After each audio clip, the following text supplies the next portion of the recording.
What up, everybody? And we're back, and we're gonna get into a interesting debate about the Shiloh mother that called the kid the N-word, and this black activist, Soy Lamont Hill, is going to absolutely lose his mind, and he's gonna get triggered by Soy Morgan.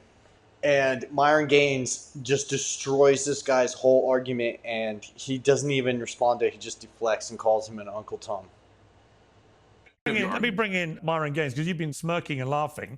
What's funny about any of this? Well, I mean, I find it interesting that you guys want to virtue signal and, wag the finger and say she's a racist and everything else like this. No, she admitted she's a racist. Well, let me I'm not wagging a finger at anybody. She's I don't need to self-identified as a racist. But Myron, with respect, Myron, I don't need to Because- wag a finger when somebody says, yeah, I'm racist, I use the N-word against black people, I don't care. Yeah, that's not what she said. She said, I use the N-word when I'm at my home all the time. She says, I say it when I'm around black people. So she's obviously trolling. It's not that big of a deal.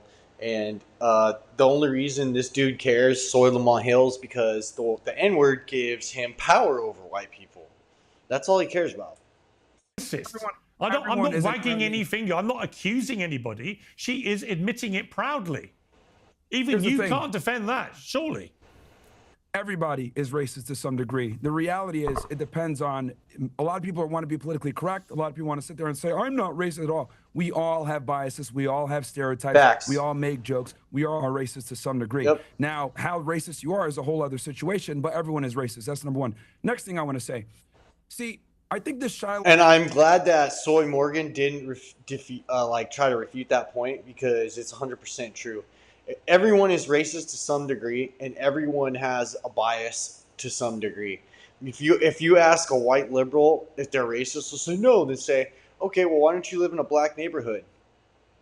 Or say, well, why don't you send your kids to a predominantly black school? There are some in every city. Why don't you send them there? And Metcalf situation is a microcosm of a much bigger problem. And that bigger problem is what I call systemic organization. And what I mean by this is, for decades, we've had black people literally running around with... He said systemic organized N-wordism. That they bleeped it out.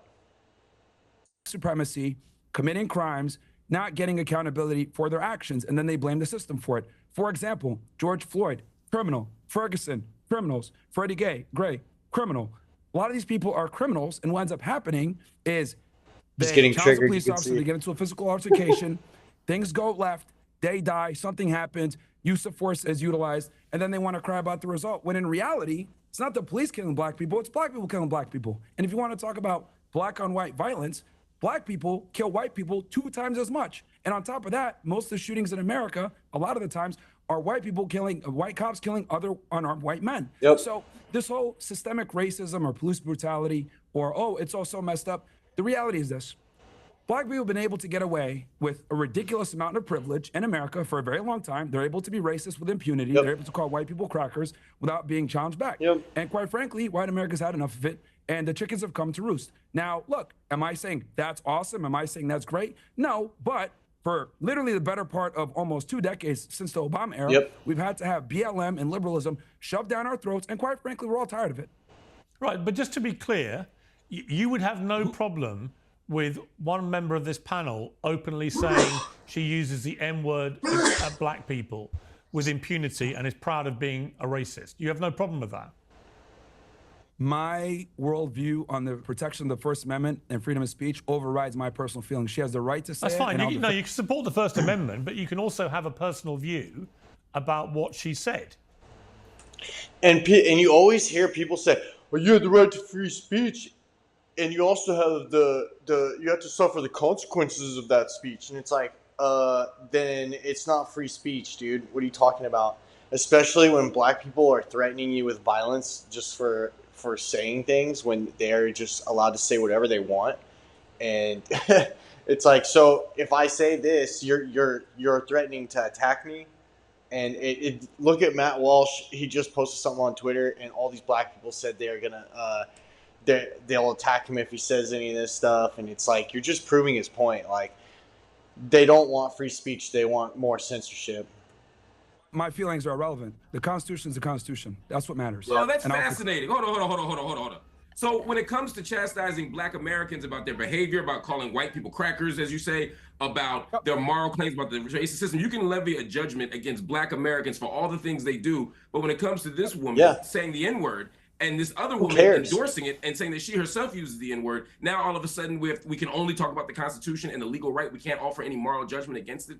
That's disingenuous. That's moral judgment, bro. You're talking about moral judgment versus actual people committing crimes, dude.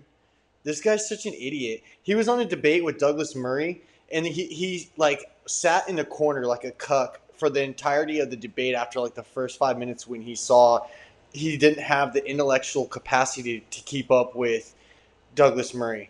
It was pretty hilarious. And up here, that's quite frustrating to hear. Here's the thing. If you want to be soft and get offended by that, that's your fucking problem, not mine. Yeah.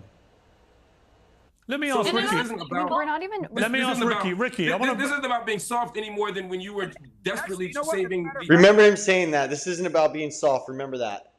White people. Hold on. This sensitive nature that you have is precisely why we have this problem. It's not about being sensitive. It's about I didn't articulate. Hold on. Let me finish, Myron. Let me speak and then I'll let you respond. Myron, I didn't articulate any sensitivity here. Yeah, you did. What I said, in the same way that you levied a judgment against Black people, I'm levying one against the claims you're making.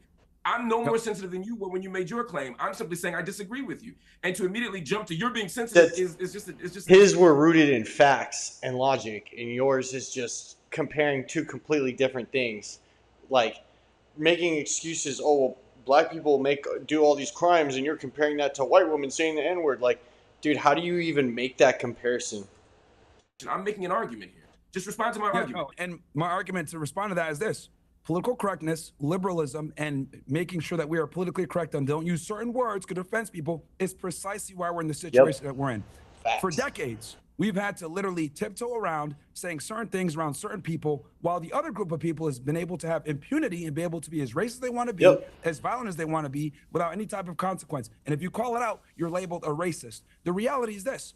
Black people don't want to live around Black people. I don't want to live around a bunch of Black people. I move to neighborhoods where it's majority white because I know I'm safe. Now, this is uncomfortable reality that no one wants to say, so I'll say it for them. Black people commit a lot of crimes. A majority of the violent crime committed in the United States is committed by a small percentage of people, and they tend to be Black men. Look, I'm glad he said it, and I didn't have to because I'll get my channel nuked if I say that. Is the reality. People don't want to say it, but the political correctness and being nice and not wanting to tell the truth is precisely this problem. And the reason why you're seeing all the support for Metcalf and Shiloh, etc., is because white people have not been able to step up and say what they want to say for a very long time because of what I said before: systemic, organized, where they don't take accountability for their All right, let me decisions. bring in Ricky to respond. Ricky. Yeah, I mean, I wanted to say that I agree that Nobody cares what this chick thinks. She's just another liberal trying to virtue signal. Interesting to me that Lily Gaddis, you retweeted Nick Fuentes, the white supremacist. He said Black people just raised $500,000 for a cold-blooded killer who stabbed a white teenager to death. So I don't want to hear one word about the Shiloh Hendricks fundraiser. Either everyone gets to be tribal or nobody does. There you go. Why would you retweet that? Because I agree with it. Because we have to fight fire with fire. I mean, at some point, why are nobody does? Why are people allowed to be tribal? Why are Black people allowed to be tribal? But as soon as white people stand up for themselves, we're labeled a racist. And by the way, you call people racist when you want them to stop talking about things. No, I called you a racist because you admitted you were racist. Shut it down. Hang on. I called, just to be clear, I called you a racist because you openly, proudly admitted you're a racist. So it wasn't a question of exposing you or pointing my finger or trying to get this out of you. You proudly sat there, bold as brass, and said, yeah, I use the N-word all the time against Black people. I'm a racist and I'm proud of it. That's what you did. Racism is just having a preference. I prefer not to live around Black people. I prefer not to live in a country where white people in our country are disproportionately attacked by Black people. Where in my country, you can have an Austin Metcalf where he asks a guy to leave and he gets stabbed in the heart. I prefer that. That's a preference. Now, what a real racist is, in my opinion, is seeing someone as less human. I'm a Christian. I believe everyone's created in God's image. So I don't see anyone as less human. But that doesn't mean I'm not allowed to have a preference and say, I don't like what happens to be coming out of this community or that community. How is that a bad thing? How is that not just a preference? Because you've literally made black people sound lesser humans. You don't want to live around them. You want to use the N word in relation to them, a word that you know causes that community unbelievable Is that my offense. fault? He's reframing. See, he just steel mans your argument, and he doesn't even report. He's trying to twist what she's saying, which there's nothing wrong with what she's saying. And black people don't even want to live around black people. The first thing black people do when they get money is they move into a white neighborhood. Like, this is stupid, bro. Like, the fact that he's trying to make her to think she's saying out to be a racist. When Myron says those, he has no rebuttal for that. But as soon as she says it, it's exactly what they're talking about. My fault if they have bad behavior, if they want to act in a certain way, if I have to cross the street and be afraid that maybe because of the crime statistics that are very real, by the way, is that my fault or is that their fault for having bad behavior? That's mind-boggling to me for multiple reasons. He won't address anything she said. I mean, we're talking about bad behavior. You know, we've never lynched you. We've never enslaved you. Bro, we've never listen, that's what they always got to bring stuff up from like 100 years ago. And you guys are still lynching your own people. There's a case, I think it was in Florida. It was like in one of those states, southern states, 4 black dudes hung a single mom. They dragged her out of her house. They tied her up on a noose and hung her on a tree and left her there. And I think the kid was with her. It was an insane case. In the media, nobody talked about it. Look it up. 4 black kids hang a black mother from a noose. They lynched her. Deep-seated structural forms of injustice to white people that white people have done to black people, and yet to claim some kind of moral superiority in the midst of, and again, in the context of a conversation where a white woman is calling a 5-year-old autistic child the N-word. And they haven't given any proof that he's 5. He looks more like he's 10, and they haven't given any proof that he's autistic yet. It's just more things that they're adding on to give him a more victim narrative. And in his GoFundMe, they literally used a stock photo from Google, and they used a nice happy picture of a father and a son, which they don't even know if this kid has a dad. There's no dad. The guy in the video is just some weirdo filming people at the park. Like, no parent has come forward from this, and they used a stock image from Google to make it look like that's what the kid looks like, all wholesome and everything, and that's not what he looks like. Black people's bad behavior, this is absurd. And the idea of fighting fire with fire, again, is a dishonest argument. Just to take us back to the point here, the people who are supporting Carmelo Anthony's campaign believe that he was wrongfully charged, and they're trying to get him legal defense. Listen to this. People who are defending this woman are saying, yes, we know you called the 5-year-old autistic black child the N-word, and we want more of it. We approve of it. We support it. These are not the same thing. And You're right, idiot. You literally just made an argument saying, oh, but these people think he's innocent. Nobody thinks he's innocent. Everybody knows he's guilty. Like, this is retarded. If he was innocent, they would have dropped the video right away. They know that video is going to be damning for him if they do have a video. Because they could they could be like, we got the video. We'll drop the video. Like, let's just put it out. Why has the mainstream media just completely stopped talking about that case? They know he's guilty. It's not worth it to keep blowing this out of proportion and then find out the kid is 100% guilty. The media knows they can sniff it out. They know they're going to look stupid. It's just like they did with this Carmelo, the terrorist kid, that wife beater. They didn't have any of this information. They rushed to judgment, and then Trump started trickling down all this information, making them look stupid. Bonkers to me that we couldn't all stand and say, hey, it is wrong to call a 5-year-old autistic black child the N-word. I mean, Mike, let me just ask you that question. I think this is a yes or no question. Correct me if I'm wrong. Do you think the woman was wrong to do what she did to that child in that park? I don't approve of that. But what I will say is that it's very important to understand the entire context of what led us to this position. Because again, Metcalf and Hendricks is a microcosm of a much larger problem. Yep. Earlier, we were talking about tribalism when you were mentioning Nick Fuentes' tweet. Here's the thing. Black people could be as tribal as they want to be. You have people like Tariq Nasheed, Dr. Umar Johnson running around about black power and marry black women and keep it in the hood and all this other stuff. But if white people assemble and say, you know what, white power, we need to keep our nation white, they're immediately ostracized and labeled as supremacists, and they get banned off every single platform. I find that interesting.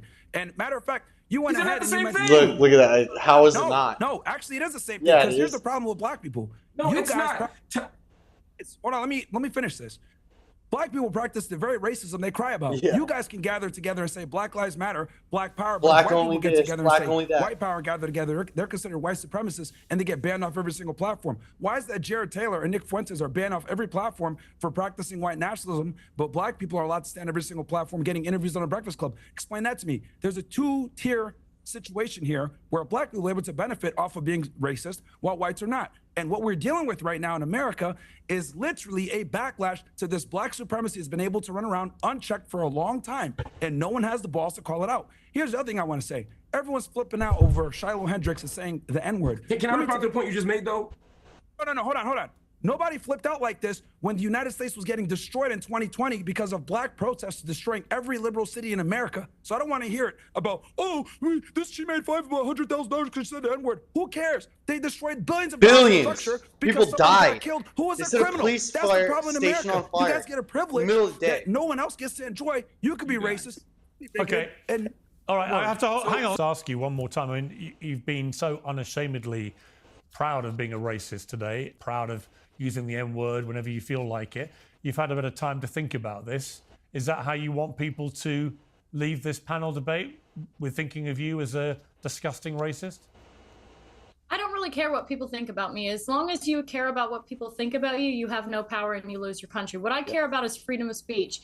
And if you're not allowed to say the most offensive things in this country, you do not have freedom of speech. I don't care what anybody says. So that's the main crux of this situation. That's what I care about with this situation. It is, we have lived for far too long in a country where you can have your life destroyed.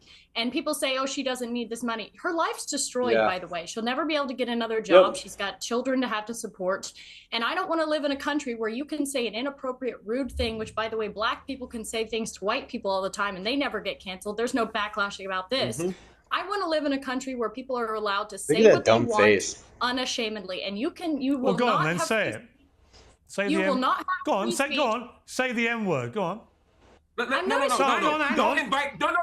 No. I don't want you to invite this woman to say a racially harmful term in front of me, because I'm the only on here. So if she says it, I'm the victim of it. So please don't invite her for ratings to call me the N-word, because that's basically what it's going to be. There's a bunch of white people up here. You and one Uncle Tom on the left here, and asking her to say the N-word while I'm here is ridiculous. You would not sit here with a Jewish person and say, please use a Jewish slur in front of this Jewish. It's ridiculous. I understand you don't have any bad intent, Piers. I understand what you're trying to do. But we already know she's racist, and I don't want to invite a racial harm to me. I hear you, and I accept that, and we'll leave it there. Thank you all very much. Oh, man, that was awesome. Okay, so let me know what you think, man. As always, Myron spitting facts, Myron Gaines spitting facts, and Soy Lamont Hill just has another epic woke meltdown. Pathetic, dude. All right, peace.